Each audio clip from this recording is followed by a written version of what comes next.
Hello everyone, welcome two times of study. General science की series में आज से स्टार्ट कर रही हूँ और जिसमें कि आपकी फिजिक्स, केमिस्ट्री और बायोलॉजी में आपकी बॉटनी और जूलॉजी दोनों को ही इन तीनों ही जनरल साइंस में आपके इन तीनों ही विज्ञान के क्वेश्चन आंसर MCQs फॉर्म में प्रोवाइड किए जाएंगे और ये क्वेश्चन आंसर चैप्टर वाइज होगा। यानी बॉटनी में कोई चैप्टर है जैसे कि आपके पादप जगत है, तो पादप जगत से जितने भी क्वेश्चन बन सकते हैं, जैसे 200 प्रश्न इससे निकल जाएंगे या फिर 300 प्रश्न निकल जाएंगे, मतलब जिस भी चैप्टर से जितने क्वेश्चन बन जाएंगे उन सारे क्वेश्चन को हम लोग कवर करेंगे। कहने का मतलब है कि जनरल साइंस में आपके तीनों ही विज्ञान में चैप्टर वाइज क्वेश्चन आंसर एक सीरीज़ स्टार्ट जो हो रही है उसमें आपको दिया जाएगा और ये जो प्रश्न होंगे ये MCQs फॉर्म में होगा। इससे आप प्रैक्टिस कर सकते हैं, इससे आप रिवीजन कर सकते हैं। अगर क्वेश्चन आंसर तैयार करनी है तो यहाँ से आप तैयार कर लेंगे। ये जो क्वेश्चन आंसर है ये आपके UPSSC में जितनी भी परीक्षाएँ हों, चाहे वो पेट एग्जामिनेशन हो, चाहे वो वीडियो परीक्षा हो, चाहे लोअर PCS हो, जितनी भी UPSSC के माध्यम से जो UPSSC जो एग्ज़ाम कराती है उनके लिए होगा। साथ ही आपकी रेलवे में NTPC ग्रुप D इनके लिए भी होगा, SSC परीक्षा के लिए होगा। आपके RO की अगर मैं बात करूं तो उसमें अगर फैक्ट वाले क्वेश्चन बन जाएंगे जनरल साइंस से तो वो क्वेश्चन यहाँ से आ सकते हैं। मतलब कि हर तरीके के क्वेश्चन को इसमें कवर किया गया है जहाँ से क्वेश्चन इनसे बाहर हो ही नहीं सकता है अगर फैक्ट के क्वेश्चन बने तो चलिए आज से इस सीरीज़ की शुरुआत करते हैं। हम लोग प्रयास किया गया है इसमें कि हर प्रश्नों को लेकर के जितने भी छोटे या बड़े जैसे भी प्रश्न हो सकते हैं सारे ही प्रश्नों को कवर किया गया है और मैंने जो प्रश्न देखा है इसमें फैक्ट के क्वेश्चन इससे बाहर नहीं हो सकते हैं। चलिए शुरू करते हैं। आंसर आप लोग खुद से करिएगा वीडियो को पॉज करके क्वेश्चन पढ़ के, क्योंकि बहुत इजी बेसिक लेवल का क्वेश्चन जो हम लोग शुरू से ही पढ़ते हैं। अगर आपने लूसेंट अच्छे से पढ़ लिया है, आपने NCERT पढ़ लिया है तो बहुत अच्छे से आप लोग इसको आंसर कर पाएंगे। पहला क्वेश्चन है, पादप तथा जंतु में मुख्य अंतर क्या है? ये आप सभी को मालूम होगा, पोषण का अंतर है दोनों में। नेक्स्ट क्वेश्चन है, पुष्पीय पौधों का अध्ययन किस शाखा में करते हैं? पुष्पीय पौधों का अध्ययन किस में करते हैं? पॉज करके बताइए। फेनेरोगेम्स में करते हैं। फेनेरोगेम्स में पुष्पीय पौधों का अध्ययन किया जाता है जिसको कहते हैं फेनेरोगेम्स। अब बताइए कि एक्सोबायोलॉजी क्या है? एक्सोबायोलॉजी में अन्य ग्रह पर जीवन है, इसका अध्ययन किया जाता है। ठीक है। नेक्स्ट क्वेश्चन है आपके सामने, एग्रोस्टोलॉजी में किसका अध्ययन करते हैं? आप सभी को मालूम होगा, एग्रोस्टोलॉजी नाम से ही समझ में आ रही है कि इसमें घासों का अध्ययन करते हैं। अधोलिखित में कौन सा गुण पादपों में नहीं पाया जाता है? इसमें से पादप में कौन सा गुण नहीं पाया जाता है? तो पादप में तो वृद्धि भी होती है, पादप प्लांट्स जो है वो सांस भी लेते हैं, प्रजनन भी करते हैं, लेकिन उत्सर्जी तंत्र इसमें नहीं होता है। So right answer is option A. एक कोशिकीय यूकैरियोटिक और प्रकाश संश्लेषी को किस जगत में रखते हैं? बताइए। एक कोशिकीय यूकैरियोटिक और प्रकाश संश्लेषी को रखा जाता है प्रोटिस्टा में। किस में रखा जाता है? प्रोटिस्टा में रखा जाता है। भ्रूण अनुपस्थित होता है। भ्रूण किस में अनुपस्थित होता है? तो आपका जवाब होगा शैवाल में। शैवाल में भ्रूण अनुपस्थित होते हैं। नेक्स्ट क्वेश्चन है, भारत में गेहूं के काले रस्ट रोग संबंधित खोजों के लिए कौन प्रसिद्ध है? काले रस्ट का जो रोग होता है इसकी खोज किसने किया है? डॉक्टर KC मेहता ने किया है। नेक्स्ट क्वेश्चन है, अधोलिखित में कौन सा प्रोकैरियोटिक है? प्रोकैरियोटिक सेल कौन सा है इसमें से? तो आपका जवाब होगा एश्रिकिया जीवाणु जो होते हैं ये प्रोकैरियोटिक सेल होता है। दो प्रकार के होते हैं ना, यूकैरियोटिक, प्रोकैरियोटिक। तो एक ऋषिका जो होता है ये आपका प्रोकैरियोटिक होता है। नेक्स्ट क्वेश्चन है, निम्नलिखित में से कौन एक युग्म सही सुमेलित नहीं है? बताइए। खट्टे दूध में क्या पाया जाता है? लैक्टोज पाया जाता है? तो नहीं। एसिटिक आपके सोडा वाटर में कार्बोनिक अम्ल होता है। लाल चींटी फॉर्मिक अम्ल होता है, क्योंकि उसके काटने से जो लाल हो जाता है, दर्द होता है, जो हम लोगों को इरिटेशन होती है, क्यों होता है? क्योंकि उसमें फॉर्मिक एसिड होते हैं। अंगूर के रस में टार्टरिक अम्ल होता है। तो जो सही जवाब होगा, क्योंकि इसमें से जो सुमेलित नहीं है वो है लैक्टोज। नेक्स्ट है, निम्नलिखित में से कौन सा कथन सही है? वीडियो एग्जामिनेशन में कथन वाले क्वेश्चन भी आते हैं तो इस पर आप अपना प्रैक्टिस अच्छी खासी बनाए रखिएगा। इसमें से कौन सा कथन सही है? प्रियॉन लघुत्तम स्वजीवी कोशिकाएं हैं। माइक्रोप्लाज्मा की कोशिका भित्ति एमिनो शर्करा की बनी होती है? नहीं। विषाणु सम एकल तंतु आरएनए अणु से बने होते हैं, ये सही है। रिकेट्सिया में कोशिका भित्ति नहीं होती है, कोशिका भित्ति होती है रिकेट्सिया में, सही कथन पूछा जा रहा है तो सही जवाब होगा विषाणु सम एकल तंतु आरएनए अणु से बने होते हैं। नेक्स्ट है, जीव विज्ञानियों ने पादप जगत और प्राणी जगत की जातियों को बहुत बड़ी संख्या में ज्ञात किया है, ढूंढ निकाला है और पहचान लिया है। तो बताइए कि संख्या की दृष्टि से अब तक ढूंढे हुए और पहचाने हुए जीवों में सबसे अधिक संख्या किसकी है? सबसे अधिक संख्या बताइए किसकी है? कवकों की है, पादपों की है, कीटों की है या फिर जीवाणुओं की है? सभी ने आंसर कर दिया होगा, कीटों की संख्या सबसे ज़्यादा है। नेक्स्ट है, निम्न में से बेमेल को ज्ञात करिए। इसमें से बेमेल मतलब सारे एक दूसरे से संबंधित है और एक कोई नेगेटिव होगा इसमें जिसके संबंध अलग होगा, तो उसमें से कौन सा है? फिजियोलॉजी, साइकोलॉजी, पैथोलॉजी या फिर बैक्टीरियोलॉजी? तो आपका जवाब होगा कि फिजियोलॉजी, पैथोलॉजी, बैक्टीरियोलॉजी ये आपके अलग होते हैं और साइकोलॉजी आपके दिमाग से संबंधित होता है, ठीक है, तो ये आपका यहाँ पे अलग है। नेक्स्ट है, पृथ्वी पर सबसे पुराना जीव कौन सा है? तो आप सभी को मालूम होना चाहिए और ये कई बार पूछे जा चुके हैं कि नीलहरित शैवाल सबसे पुराना जीव होता है। नेक्स्ट है, निम्नलिखित युग्मों में से कौन सा सुमेलित नहीं है? पॉज करिए और आंसर करिए। पीसी कल्चर, लाख का कीड़ा, ये संबंधित नहीं है मत्स्य से। नेक्स्ट, विटीकल्चर के द्वारा निम्न में से एक उत्पादित होता है। विटीकल्चर से क्या उत्पादित होता है?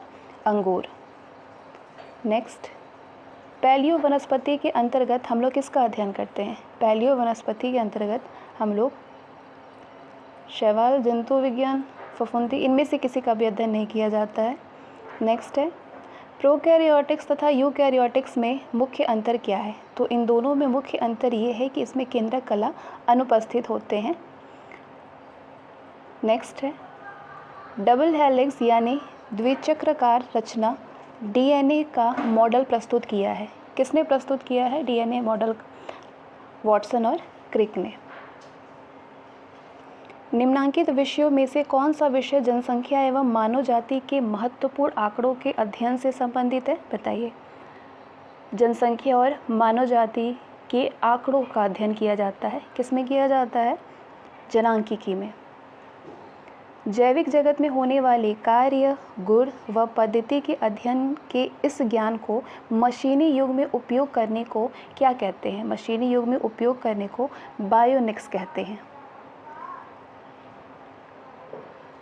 नेक्स्ट है, चमड़ा उद्योग में पौधों से प्राप्त होने वाले किस चीज़ का प्रयोग किया जाता है? पौधों से प्राप्त होने वाले टैनिन का। नेक्स्ट है, निम्न में से कौन सी संरचना पादप कोशिका में विभिन्न पदार्थों के प्रवेश को नियंत्रित करती है? बताइए, आंसर करिए। जीव द्रव्य कला। नेक्स्ट है, सजीवों का प्रमुख लक्षण क्या होता है? वृद्धि, न्यूक्लिक अम्ल की उपस्थिति, जीव द्रव्य या कोशाभित्ति? तो आपका जवाब होगा जीव द्रव्य मुख्य लक्षण होता है। जीव विज्ञान शब्द का प्रयोग सर्वप्रथम किसने किया था? ये तो हमेशा से ही सबसे इजी क्वेश्चन रहा है, लेमार्क और ट्रेविरनस ने किया हुआ है। सबसे छोटा जीव, जो कि जैसे कि मैंने कहा कि बेसिक से बिल्कुल सारे क्वेश्चन को कवर किया गया है। इसमें जो क्वेश्चन फैक्ट में बन जाते हैं, और जनरल साइंस के क्वेश्चन हमेशा आपको फैक्ट वाले ही क्वेश्चन पूछ जाते हैं ज़्यादातर जनरल साइंस में, ठीक है, वन डे एग्जामिनेशन में। तो बताइए कि सबसे छोटा जीव जो कि स्वयं विकास एवं प्रजनन करने में समर्थ होते हैं वो कौन है? विषाणु है, जीवाणु है, माइकोप्लाज्मा है या फिर बैक्टीरियोफेज है? आंसर आप सभी ने कर दिया होगा, माइकोप्लाज्मा है। 5 जगत वर्गीकरण यानी 5 किंगडम क्लासिफिकेशन किसने दिया था? 5 किंगडम क्लासिफिकेशन दिया था विटेकर ने। एटीपी का निर्माण कहाँ पे होता है? एटीपी का निर्माण होता है माइटोकॉन्ड्रिया में। निम्नलिखित में से कौन सा पदार्थ आरएनए तथा डीएनए दोनों में पाया जाता है? आरएनए और डीएनए दोनों में एडेनिन पाया जाता है। अब बताइए कि ट्रैफिक पुलिस कहते हैं किसको हमारी बॉडी में? ट्रैफिक पुलिस कहते हैं आपके गोल्जी गाय को, गोल्जी बॉडी को। लिग्निन नामक पदार्थ जमा रहता है, कहाँ पे जमा रहता है लिग्निन? लिग्निन आपके जाइलम ऊतक पर जमा होता है। नेक्स्ट है, कोशा झिल्ली का प्रमुख कार्य यानी कोशा झिल्ली का फंक्शन क्या होता है? कोशा झिल्ली का फंक्शन होता है कोशा के अंदर बाहर जल तथा घुलनशील पदार्थों के आवागमन का नियंत्रण ये कोशाझिल्ली का फंक्शन होता है, कार्य होता है। डीएनए की श्रृंखलाएं बंधी होती है, किससे बंधी होती है डीएनए की श्रृंखलाएं? हाइड्रोजन बंध से। ग्वानिन तथा साइटोसिन के बीच कितने हाइड्रोजन बंध होते हैं बताइए, पॉज करिए और इसका आंसर करिए। कितने होते हैं? 3 होते हैं। जंपिंग जीन की खोज किसने किया था? बहुत इजी क्वेश्चन है। जंपिंग जीन की खोज की है मैकक्लिंटॉक, इसको क्लिंटॉक के नाम से भी याद कर सकते हैं। राइबोसोम्स प्रोटीन और किसके बने होते हैं? राइबोसोम्स बने होते हैं प्रोटीन और आरएनए के, ठीक है। नेक्स्ट है क्रिस्टी। क्रिस्टी किस लिए सहायक होता है? क्रिस्टी श्वसन में सहायक होता है। परख नली में डीएनए का संश्लेषण किसने किया था? परख नली में डीएनए का संश्लेषण किया था किसने? कोनबर्ग ने। कोनबर्ग नाम से आप याद रख सकते हैं। एंटीकोडान किस में पाया जाता है? एंटीकोडान पाया जाता है टीआरएनए में। सबसे छोटी पादप कोशिका कौन सी है? सबसे छोटी पादप कोशिका है माइकोप्लाज्मा। कला विहीन यानी नॉन मेम्ब्रेनस कोशिकांग कौन सी है? नॉन मेम्ब्रेनस कोशिकांग है राइबोसोम। वॉटसन तथा क्रिक 1953 द्वारा दिया गया डीएनए मॉडल कौन सा है? डीएनए मॉडल है बीडीएनए दिया था 1953 में। डीएनए के गतिशील व स्थान बदलने वाले खंडों को क्या कहते हैं? डीएनए के गतिशील और स्थान बदलने वाले खंडों को ट्रांसपोसाम कहते हैं। क्या कहते हैं? ट्रांसपोसाम। नेक्स्ट है डीएनए द्विगुणन यानी रेप्लिकेशन की सही विधि क्या है? डीएनए रेप्लिकेशन की सही विधि क्या है? पॉज करिए और आंसर करिए। अधिपरिमित यानी सेमी कंजर्वेटिव्स, ये इसका सही प्रोसेस होता है। नेक्स्ट है केंद्र के विभाजन की क्रिया को क्या कहते हैं? केंद्र के विभाजन की क्रिया को कैरियोकाइनेसिस कहते हैं। जीवों के अध्ययन के लिए जीव विज्ञान का प्रथम उपयोग किसने किया था? लेमार्क ने किया था। पादप कोशिकाएं जंतु कोशिकाओं में किसकी अनुपस्थिति के कारण भिन्न होती है? बताइए। तारक केंद्र के यानी सेंट्रियोल की अनुपस्थिति के कारण अलग होती है। हीमोग्लोबिन, क्लोरोफिल, थायरॉक्सिन और एटीपी के संयोजन में क्रमशः प्रयुक्त होने वाले खनिजों का सही समूह कौन होता है? बताइए। पॉज करिए, सारे ऑप्शन को देखिए। लौह, मैग्नीशियम, आयोडीन, फॉस्फोरस। कौन से नाइट्रोजनी समाक्षार आरएनए अणु में होता है परंतु डीएनए अणु में नहीं होता है? यूरेसिल। नेक्स्ट है उत्क्रम अनुलेखन यानी रिवर्स ट्रांसक्रिप्शन की क्रिया क्या है? किसका निर्माण? आरएनए से डीएनए कि डीएनए से आरएनए? बताइए किसका निर्माण है? आरएनए से डीएनए का निर्माण। स्टार्च और सेल्यूलोज के बारे में निम्नलिखित कथनों में से कौन सा सही नहीं है? तो पहले सारे कथन पढ़िए कि दोनों का वानस्पतिक उद्भव है, दोनों बहुलक हैं, आयोडीन के साथ दोनों रंग प्रदान करते हैं, दोनों ग्लूकोज अणु से निर्मित है। तो आपका सही जवाब होगा आयोडीन के साथ दोनों रंग प्रदान करते हैं, ये सही नहीं है। बाकी सारे ही सही है। दोनों का वानस्पतिक उद्भव होता है। स्टार्च और सेल्यूलोज का दोनों बहुलक हैं, दोनों ग्लूकोज अणु से निर्मित होते हैं। नेक्स्ट है प्रोटीन संश्लेषण में कोशिकांगों यानी सेल ऑर्गेनल्स में से किन की भूमिका सबसे अधिक महत्वपूर्ण होती है? किसकी? अंतर्द्रव्य जालिका की, एंडोप्लाज्मिक रेटिकुलम की और राइबोसोम्स की। नेक्स्ट है टमाटर में लाल रंग होने का क्या कारण है? तो टमाटर का जो लाल रंग है वो लाइकोपीन के कारण होता है। पादप कोशिका जंतु कोशिका से किस प्रकार से भिन्न होती है? पादप कोशिका जंतु कोशिका से कोशिका भित्ति सेल वॉल की वजह से भिन्न होती है, उसमें सेल वॉल होता है। मानव शरीर की कोशिकाओं में पाए जाने वाले गुणसूत्र जोड़ों यानी क्रोमोसोम्स पेयर की संख्या कितनी होती है? क्रोमोसोम्स पेयर होता है 23। नाभिक के अलावा कोशिका के किस कोशिकांग में डीएनए होता है? नाभिक के अलावा माइटोकॉन्ड्रिया में डीएनए होता है।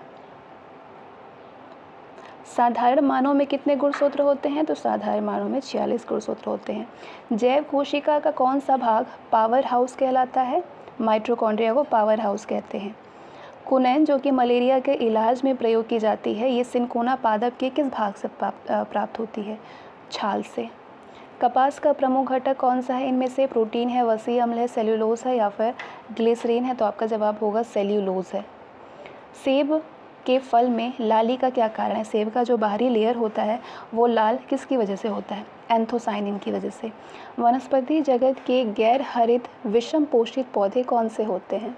विषम पोषित पौधे हैं फंजाई। अब बताइए कि हीरोइन किससे प्राप्त होती है? ये प्राप्त होती है अफीम पोस्ता से। शीतल पेयों जैसे कि कोला में पर्याप्त मात्रा में क्या होती है? शीतल पेयों जैसे कोला में पर्याप्त मात्रा में कैफीन होती है। प्रयोगशाला में सर्वप्रथम जेनेटिक कोड का संश्लेषण किसने किया था? जेनेटिक कोड का हरगोविंद खुराना ने किया था। अब आगे आपको दो सूची मिलेगा, जिसमें कि एक सूची में शरीर क्रियात्मक प्रक्रम होगा और दूसरी सूची में कोशिकांग होगा, तो इनको मैच करनी है। चलिए बढ़ते हैं, देखते हैं क्या है।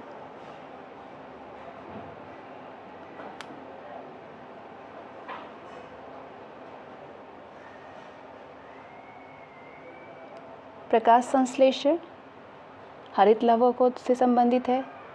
खनिज उद्ग्रहण जीव कला में। श्वसन होती है किसमें? सूत्रकणिका में। प्रोटीन संश्लेषण किसमें? राइबोसोम में। नेक्स्ट है, जंतु कोशिका में इनमें से क्या अनुपस्थित होता है? जंतु कोशिका में सेल्यूलोज की कोशिका भित्ति अनुपस्थित होती है। कोशिका विभाजन का नियंत्रण होता है किसके द्वारा? कोशिका विभाजन का नियंत्रण होता है प्रोटोऑन्कोजीन्स के द्वारा। नेक्स्ट है, क्रॉसिंग ओवर यानी विनिमय किस अवस्था में होता है?